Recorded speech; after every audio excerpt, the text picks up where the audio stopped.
Hey guys, Will here. So, one of my favorite things to do in life is to get good at a whole bunch of different things.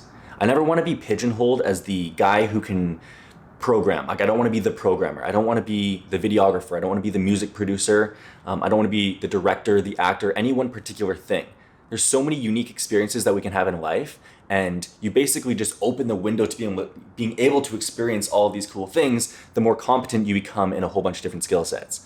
You'll also find that the more you learn about a whole bunch of seemingly disparate skill or fields of competency, is that you'll get better at doing one of them because of skill improvements that you've made in another one that you wouldn't think would be aligned whatsoever. In order to do this, though, you basically have to get good at getting over that initial learning curve where it takes a whole bunch of effort just to be able to create anything of substance whatsoever. And that's a really difficult chunk for people to get through. I think most people just deal with being able to get through that when they're really young. Teenagers, for example, say, okay, well, I suck at everything, so I'm not really expecting that much. And then they'll go through the hard work of actually putting in the effort required to get good at something. But when we get older, like even into our early 20s onward, if we become even moderately good at one thing, we kind of just double down our efforts and keep learning that one thing because it makes us feel good, because at least we're not creating complete crap.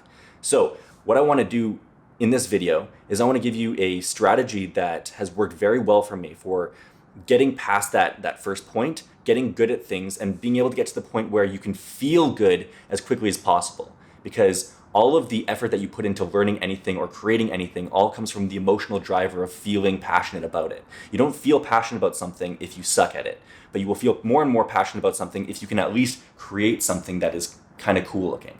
So I think for the most part, especially for creative technical skills, but this also just goes into very technical skills as well. But anyway, this is a really quick way to get good at something very, very quickly. That's worked for me. Okay, so the first step is you basically just have to start really paying attention to how things make you feel. Okay, so when you look at an amateur movie versus a very well-made professional movie, you have to start really focusing on the small details that make you feel like, oh, this is so amateur, versus, wow, that made me feel good. Like, this is a very professional production, right? Most people don't really understand there's a ton of variables that come together to give you those feelings, but you need to start to be able to isolate what those variables are so that you can start to think about how you would replicate them, right? So when you're listening to music and you hear something that has really bad production quality, you might just leave it at that at this point, where you're like, okay, I know this thing kind of sucks, but why does it suck? And why is it that when you listen to this other song by this other producer who has a lot of technical ability, that it feels so cool, like so crisp and clean and professional, right? This is like basically just constantly asking yourself, why do I feel the way that I do? And for social skills, by the way, this is something that you need to do when you're interacting with somebody who's charismatic, or you see somebody enter the room and you're like, damn, that person's cool. You really need to understand deep into yourself and be like, why do I think that person's cool? Like, what is it about them or how they're carrying themselves or whatever that gives me that impression? The same thing happens when you're watching movies, looking at photographs, watching a video edit, right? You're like, man, that video edit looks so cool, but why does it look cool?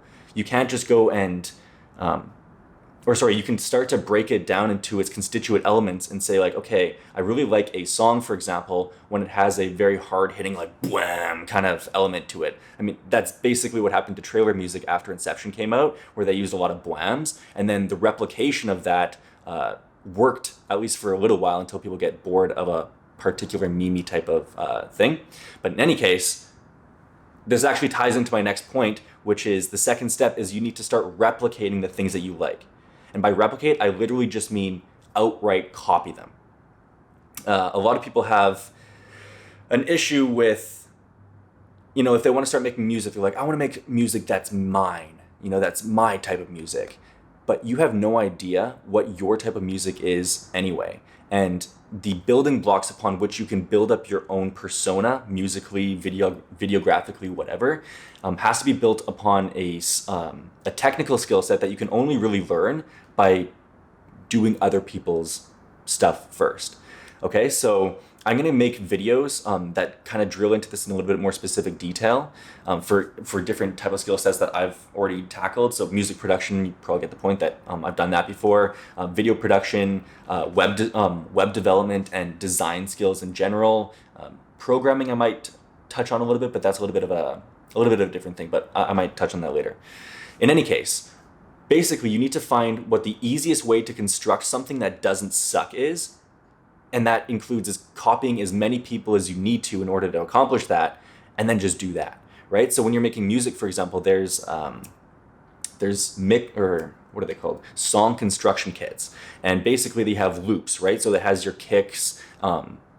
I'm talking from an EDM kind of perspective, but anyway, it has your kicks and it has your hi-hats and all these kind of things in different loops, and you can just like stack them on each other. And then it has melodies that you can basically start stacking on each other as well. You're not technically creating anything and being particularly creative yourself, but if you create your first song and it actually sounds pretty good, I mean, you technically are like, I created this, and you feel good about that. By feeling good about your end result of the first time that you've ever tried this new skill set, you can be like, okay, I want to try this again.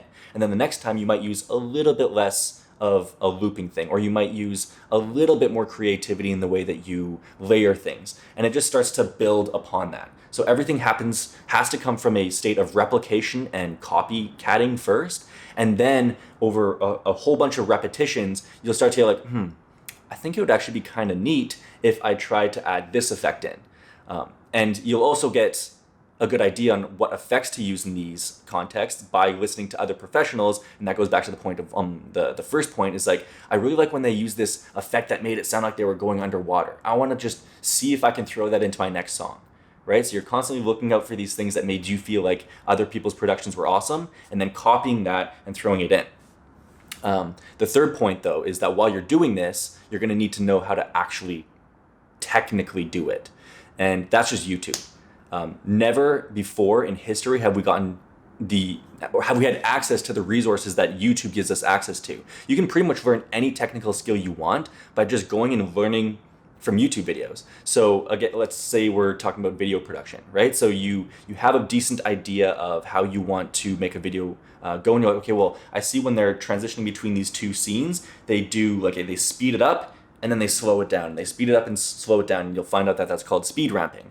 And then basically you just need to go and, I mean, you could just search that up in YouTube. You could even say like cool transition effects, and then you'll get a whole bunch of transition effects, and you're like, okay, I like that one, I like that one. You can make a list of them, and then you're like, okay, so I have these list of transition effects that I'm sort of learning how to do on YouTube.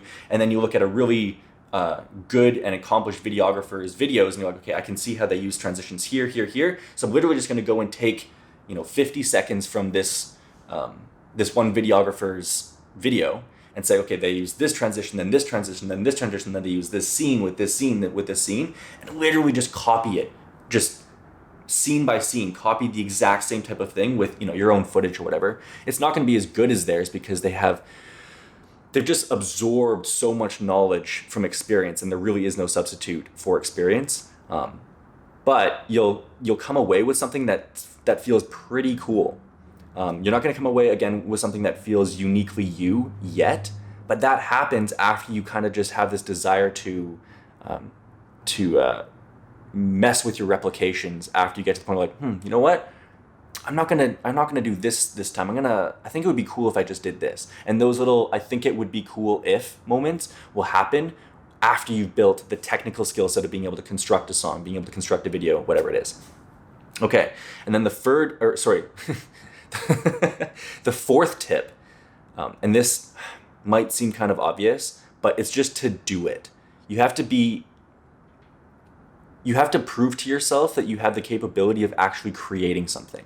For example, this is the first YouTube video that I'm creating with the intention of going and creating future tutorial videos. You can see that this is just a relatively long form me talking without too much rehearsal. Like I made these points before. The production quality isn't the best. I have a video micro here as a shotgun mic. I hope that the audio quality is going to be pretty good.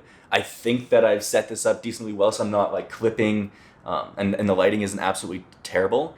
But my main intention here is just to prove to myself that yes, I can actually get this video out. And so that's what you basically need to do for yourself, is you actually just need to go and create something, anything, to prove to yourself more than anybody else that you can do something, and then use the 1 through 3 tips to start creating things that actually feel pretty good. Once you get to a certain point, you're going to need to, there's other strategies you can use to get more creative in those fields, but those first 3 steps and then the 4th step of just doing it, like taking that first step, those should get you over that hill. Okay, anyway, yeah, I know learning new things can suck, and I hope that this video though can at least inspire one person to go and try to learn a new technical skill set. And if this happens to get even a decent viewership, just let me know what you guys think you'd like to see. Like, how would I tackle learning a new skill set? And then I'll kind of like go through my actual process, and maybe we can learn something new together and try to replicate somebody else's work together, that kind of thing. And that would actually be like a really neat experience. And then for the things that I've already sort of learned how to do, like making music, I can go into a little bit more detail on exactly how I would, like, what software do you need, right? And how would I figure out what software I'd need, and then go like step by step to figure out how I would learn that skill set now. So anyway, I hope that this goes well. I would love to make these videos and have this turn into a whole thing for me, because I just like learning how to, I just bit my tongue. Anyway, I love learning new things. I hope that this becomes a thing, and there's a whole bunch of cool stuff that I feel like it would be very valuable to share with a lot of people. I've spent a lot of time trying to become a bit of a self-improvement project for myself. And that includes things like fitness and social skills and blah, blah, blah, blah, blah. And so I feel like there's a whole bunch of things I can make videos on, and hopefully that appeals to a decent number of people.